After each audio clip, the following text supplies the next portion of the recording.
오늘 본문은요, 다니엘이 환상을 본 것의 뜻이 무엇인지 잘 몰라서 마음속에 번민을 하고 있었습니다. 그때 옆에 있었던 천사들에게 그 의미를 물어보고 또 천사가 그것을 깨닫게 해주는 장면이 오늘 본문의 내용입니다. 이 본문의 내용을 전체적으로 보면요, 다니엘이 어저께에 이어서 환상 중에 전부 다 일어난 일입니다. 이 환상을 보는 순간 마음 가운데 뜻이 무엇인지 잘 몰라서 두려워하고 있었을 때 옆으로 보니까 이것도 환상 중이에요. 옆에 보니까 천사가 있는 거예요. 그래서 그 천사에게 물어본 거예요. 도대체 이게 뭡니까? 그러니까 그 내용을 쭉 설명을 해준 겁니다. 그리고 난 뒤에 맨 마지막에 마음 가운데 간직하고 있었다. 이게 다니엘의 첫 번째 환상의 내용을 기록한 거예요.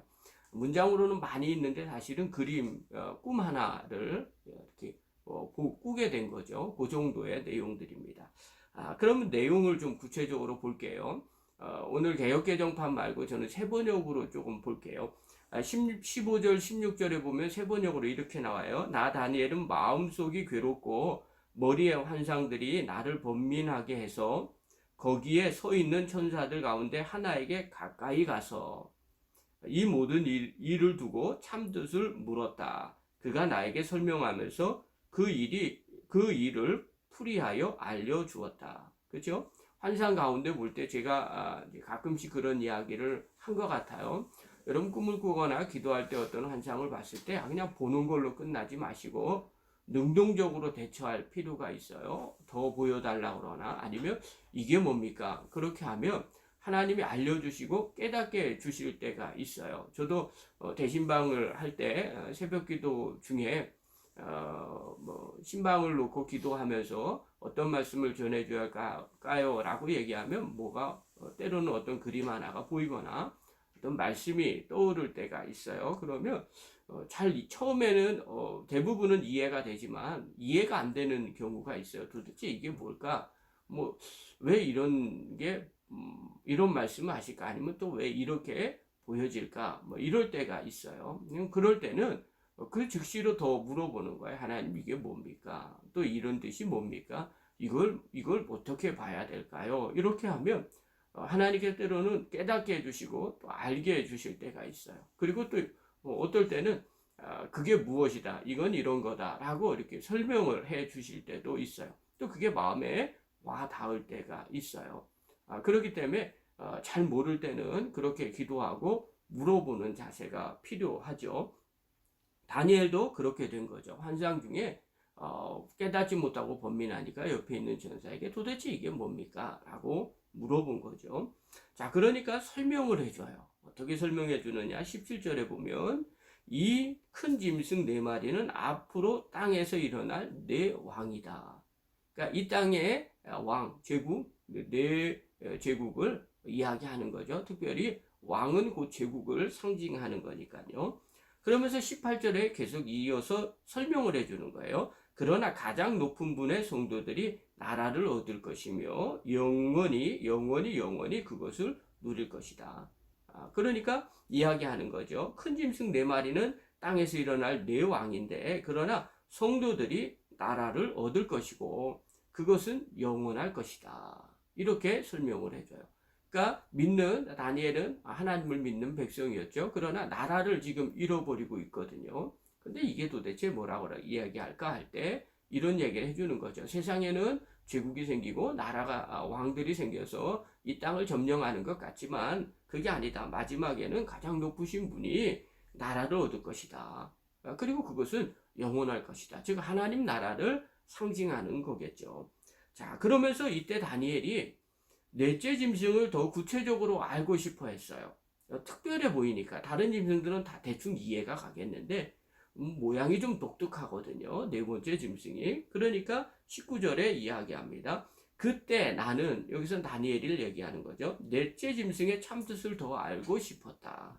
이 짐승은 다른 모든 짐승과 매우 달랐으며 매우 사납고 새 이빨과 놋새 발톱으로 먹이를 잡아먹고 으스러뜨리고 그 나머지 짐승들을 발로 짓밟아 버렸다. 이렇게 말해요.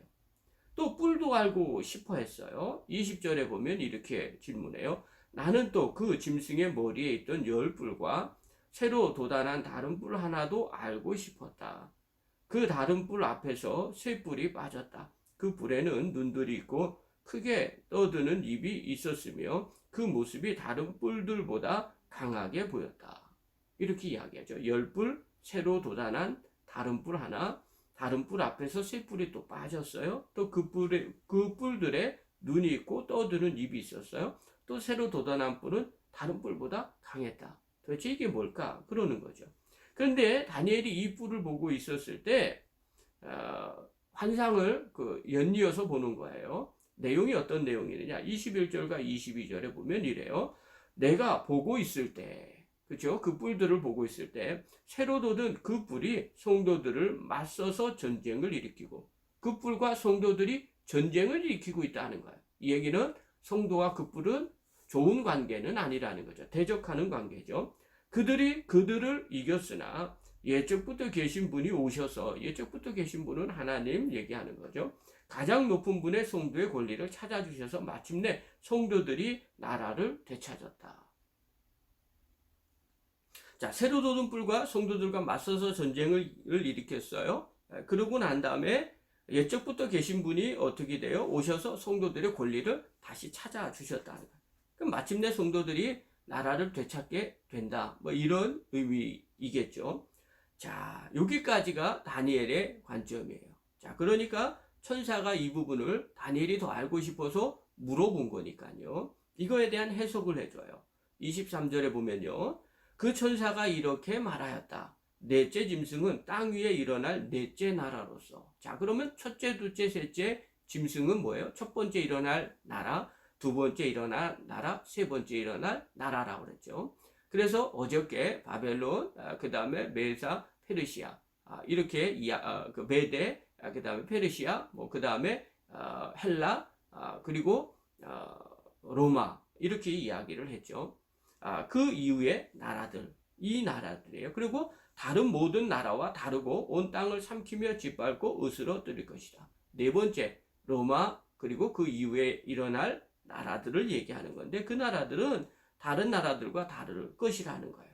그러면서 24절에 계속 이야기하죠. 그 10뿔은 이 나라에서 일어날 10왕이다. 그러니까 네 번째 나라에서 일어날 10명의 왕들을 이야기하는 거죠.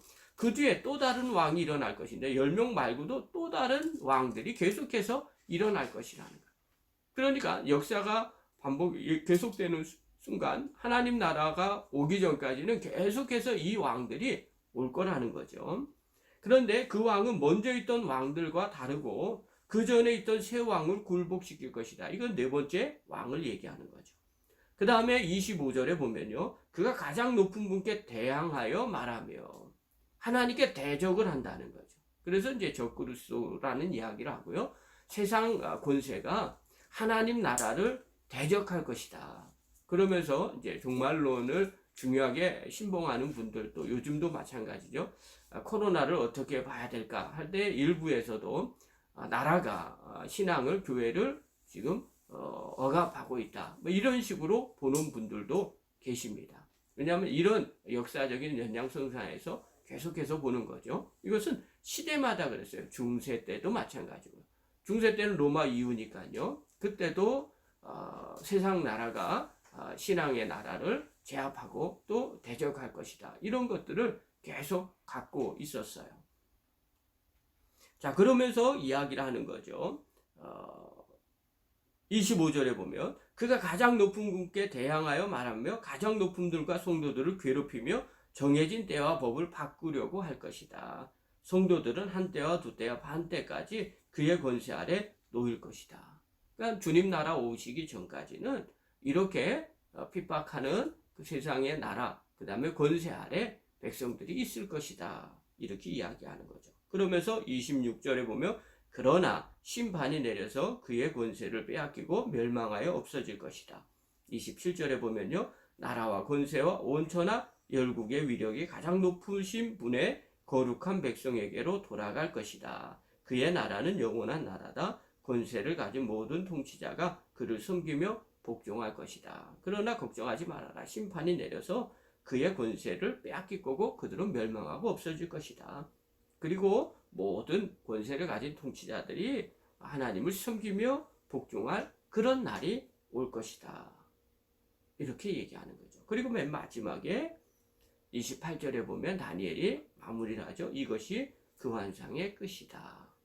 나 다니엘은 이 생각 때문에 고민하여 얼굴색이 변하였지만 이 일을 마음에 간직하였다. 이렇게 마무리를 해요. 자, 이것이 다니엘이 처음 본 환상이에요. 자, 그렇다면 환상을 봤어요. 그리고 그 옆에 있는 천사가 잘 모르니까 그 천사에게 이 환상이 무엇인지를 알려달라고 하니까 전부 다 설명을 해 주었어요. 자, 다니엘이 그것을 보고 하나님이 세상의 역사에 이렇게 주관하고 계시겠구나 라는 것들을 깨닫게 되죠. 자, 그렇다면 무엇을 말해주고 있는 걸까요? 이 다니엘의 첫 번째 환상은요. 세상 나라가 성도들을 핍박한다는 거예요. 그러나 그것은 잠깐이라는 거죠. 마지막 날에는 반드시 하나님 나라가 도래한다는 거죠. 그리고 예수님이 하나님이 왕으로 온 세상을 통치하고 계실 거라는 거예요. 그때 성도들과 함께 통치할 거라는 거예요. 그러면 지금 나라를 빼앗기고 또 세상에 핍박을 받은 성도들이 반드시 있는 거죠. 왜냐하면 그 나라가 아직 도래하지 않았기 때문에 그래요. 자, 그렇다면 우리는 어떻게 해야 될까요? 다른 것이 아니죠. 그 나라를 바라보고 이 땅에서 지혜롭게 살 필요가 있다는 거죠. 여러분, 다니엘은 이 꿈이 아주 마음에 와닿았을 거예요. 왜냐하면 다니엘이 지금 포로로 나라를 잃어버리고 지금 바벨론 시대에 살고 있지 않습니까? 그들이 얼마나 하나님 백성으로 하나님 나라를 사모했겠어요. 그리고 얼마나 관심을 가졌겠어요. 이들에게 소망을 주기 위해서 하나님께서 이 역사의 주관자 되시는 분이라는 것, 그리고 마지막이 있다는 것, 그리고 그날이 되면 하나님 나라가 도래한다는 것, 이것을 알려준 거죠. 자, 그렇다면 오늘 우리도 마찬가지예요. 우리가 지금 이 땅을 어느 시대, 넷째 왕 이후에 왕 이후에 어느 왕 시대에 살고 있는 거겠죠. 그것은 주님 오실 그날까지 세상은 믿는 그리스도인들 그리고 또 신앙을 좋게 이야기하지 않습니다. 당연히 세상에서 핍박받고 어려운 시대가 옵니다. 왜냐하면 성경은 그렇게 말하고 있기 때문에 그래요. 그럼 그때 우리가 어떻게 서야 될까요? 우리는 마지막을 바라보는 거죠. 주님 오시는 그날을 바라보면서 우리가 믿음 안에서 살아야 됩니다. 12월부터 대강절입니다. 이번 주일날 주님 오심을 기다리며 지키는 첫 번째 절기가 대강절입니다. 여러분, 초대교인들은요, 날마다 주님 오심을 기다렸어요. 그래서 만날 때마다 마라나타라고 인사를 나눴어요. 주님 어서 오시옵소서. 그의 삶은 늘 주님이 오시는 날을 기다리면서 준비하는 삶을 살았어요. 여러분, 우리도 마찬가지죠. 이번 대강절을 통해서 우리 날마다 주님 오심을 기다리면서 오늘도 내가 어떻게 살아야 될까? 믿음 안에서 살아가는 하나님의 거룩한 성도들이 되기를 간절히 축원합니다. 기도하겠습니다.